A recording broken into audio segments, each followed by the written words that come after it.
तेजस्वी पर कांग्रेस आरजेडी में तकरार, कांग्रेस के बड़े ऐलान से मचा हड़कंप। नमस्कार, कैपिटल टीवी बिहार देख रहे हैं आप, मैं हूं आपके साथ हर्ष भारद्वाज। महागठबंधन में सीएम फेस को लेकर रस्साकशी अभी भी जारी है। कांग्रेस के बिहार प्रभारी कृष्णा अल्लावरू दिल्ली से पटना लौटे तो फिर दो पुरानी बातें दोहराकर सबको चौंका दिया। उन्होंने पहली बात कही कि कांग्रेस महागठबंधन में रहते हुए सभी 243 सीटों पर तैयारी कर रही है। इसे उन्होंने थोड़ा और स्पष्ट किया कि कांग्रेस अपने हिस्से की सीटों के अलावा सभी सीटों को अपना मानकर तैयारी में जुटी है। दूसरी बात उन्होंने कही कि सीएम फेस कौन होगा यह अभी तक तय नहीं हुआ है। मीडिया में जो कयास लगाए जा रहे हैं वो उनके मन की बातें हैं। ठीक इसके उलट आरजेडी के राष्ट्रीय अध्यक्ष लालू प्रसाद यादव ने पार्टी की प्रांतीय परिषद की बैठक में न सिर्फ शिरकत की बल्कि एक बार फिर दोहराया कि किसी को सीएम पद के लिए कोई कंफ्यूजन नहीं होना चाहिए, तेजस्वी ही सीएम बनेंगे। यानी महागठबंधन में फेस पर फसाद अब भी थमा नहीं है। पिछले कुछ महीनों में यह तीसरा मौका है जब लालू ने कांग्रेस की चुप्पी के बावजूद ये कहा कि तेजस्वी यादव ही महागठबंधन के सीएम फेस होंगे।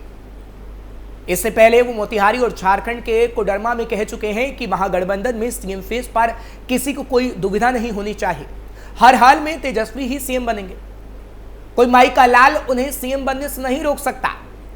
लालू की बातों में कांग्रेस को चेतावनी की बू आ रही है।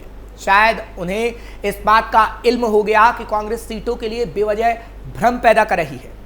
तेजस्वी को महागठबंधन कोऑर्डिनेशन कमेटी का चेयरमैन बनाया गया है। इसमें कांग्रेस की भी सहमति है। इसके बावजूद कांग्रेस लगातार कह रही है कि सीएम फेस पर अभी फैसला हुआ ही नहीं है। सीटों के लिए सारा तिगड़म। अब ये बात सबको समझ में आ गई है कि कांग्रेस का ये तिगड़म सिर्फ सीटों के लिए है। कोऑर्डिनेशन कमेटी के चेयरमैन के नाते तेजस्वी यादव ने सीट शेयरिंग का एक फॉर्मूला बनाया है। तेजस्वी का फॉर्मूला है कि जिन सीटों पर 15,000 वोटों से हार हुई है उन सीटों को हिस्से से काट लिया जाएगा। कांग्रेस की कम से कम 30 सीटें ऐसी हैं जहां जीत हार का अंदर 15,000 वोटों तक रहा। यानी कांग्रेस को पिछली बार जो 70 सीटें मिली थी उनमें 30 की कटौती तो ऐसे ही हो जाएगी। बाकी बची 40 में 19 पर तो कांग्रेस को जीत ही मिली थी। तेजस्वी का यह फॉर्मूला कांग्रेस को स्वीकार नहीं है।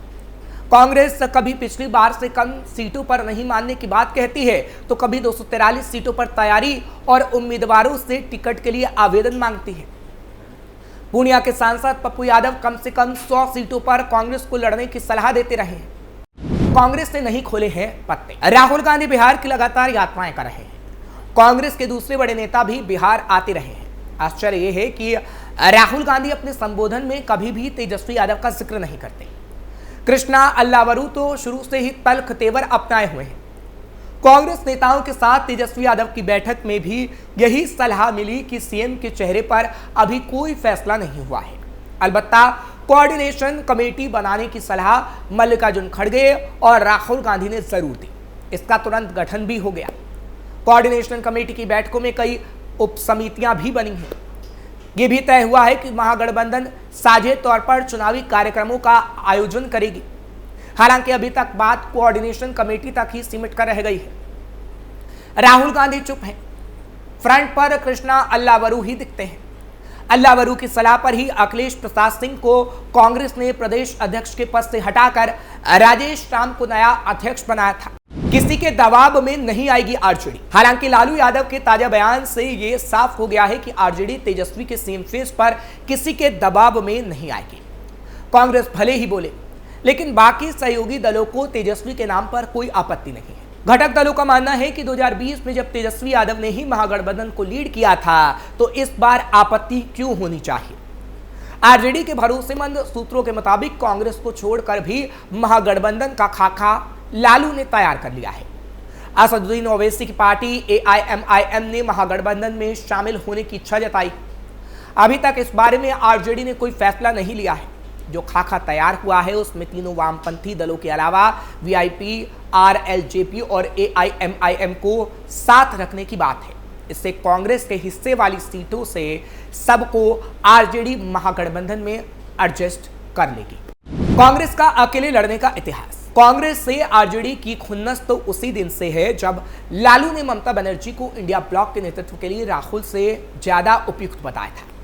कृष्णा अल्लावरू के टेढ़े बयान और प्रदेश अध्यक्ष बदलने से कांग्रेस की मंशा साफ हो गई थी कि वह अपने को आरजेडी से अलग दिखाने की कोशिश कर रही है।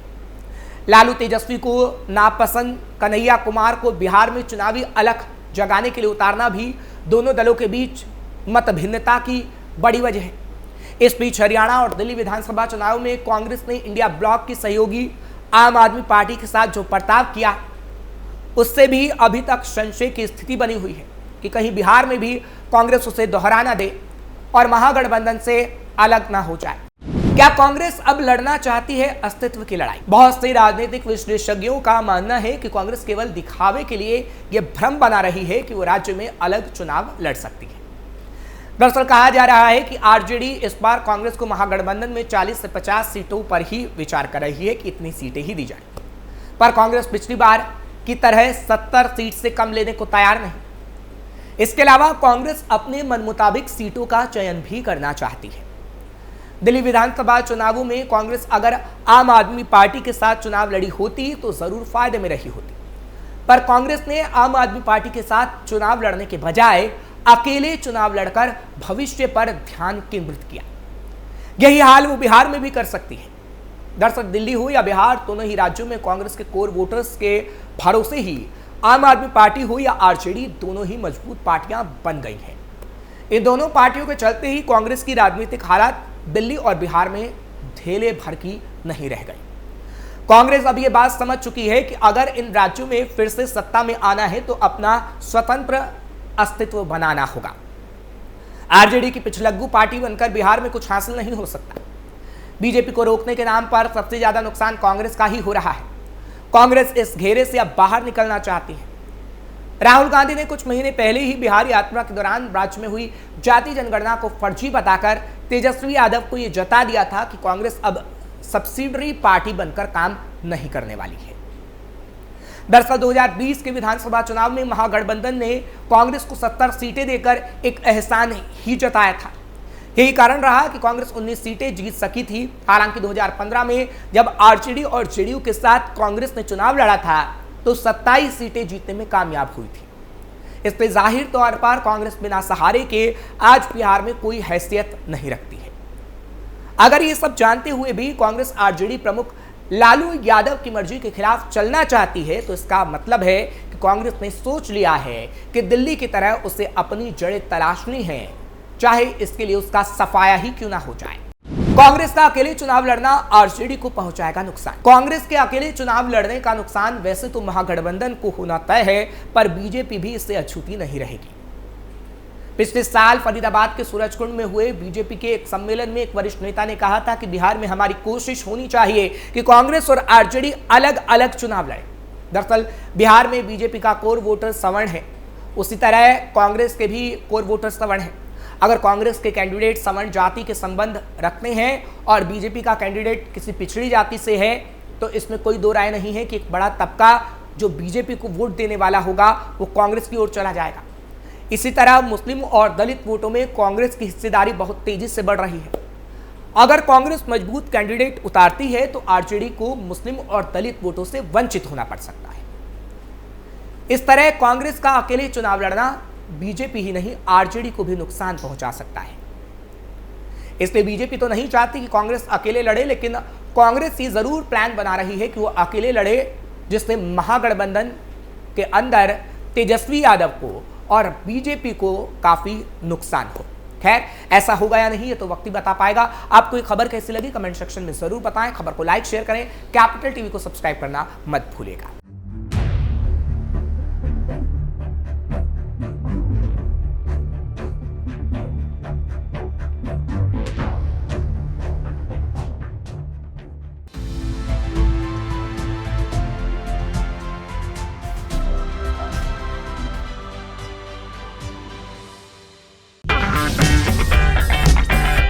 अगर आपको हमारा वीडियो पसंद आया हो तो इसे लाइक करें, हमारे चैनल को सब्सक्राइब करें और हाँ, बेल आइकन दबाना ना भूलें ताकि आप तक हमारे वीडियो की नोटिफिकेशन पहुंचती रहे। आप अपना सुझाव हमें कमेंट बॉक्स में दे सकते हैं। हमारे साथ जुड़ने के लिए शुक्रिया।